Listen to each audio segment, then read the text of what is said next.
Hello and welcome to using a $63 Mac Mini in 2021. This has just arrived in the post, so let's waste no time and get it out of the box.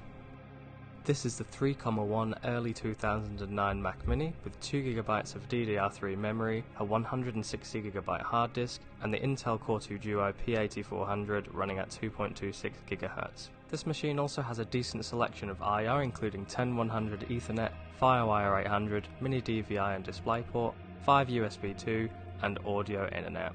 To bring this 12-year-old computer into this decade, we're also going to install a 250GB SSD and 8GB of RAM. Booting up, I used the password hint to log in and we're greeted with the familiar Mavericks wallpaper. First thing I always do is enable zoom so we can actually see things, and check to see if we actually got what we paid for, and it looks like we did. Now I'll switch off the machine so we can prepare it for the upgrades. This computer came with some ugly sticker residue, so I'm just going to use some Metho to encourage those to come off and then scrape away what's left. With the stickers gone, I'm also going to use some eucalyptus spray, and in addition to smelling amazing, it's also antibacterial. To open this machine for upgrading then, I just used this pry tool between the main body and the I/O section. There are also clips around the edges that you have to release in order to get inside. The first thing I always do in these machines is unclip the Wi-Fi antenna, which is held in with a spring, and then remove the 4 screws which holds the top assembly to the logic board. There's also a small ribbon cable to remove before we go pulling off that top assembly. With the top section removed, we can now install our RAM and our SSD.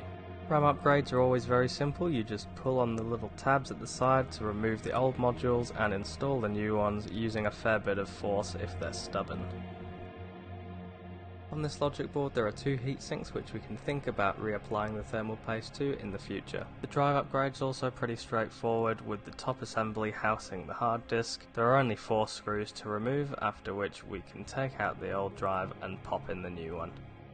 So there we have our fully loaded Mac Mini. Let's plug it in and see how it works. So it survived the surgery, and I'm now going to bring it up to its maximum OS, which is OS 10 El Capitan. After about half an hour it springs back into life and we can see our final specs, including that 8GB of RAM. This is still a capable machine for general tasks including web browsing, and yes, YouTube works fine.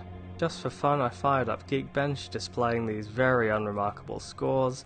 But that's okay, because this machine is primarily going to be my new file server, and perhaps a Windows VM to host some game servers. At $63, a Mac this capable was a steal.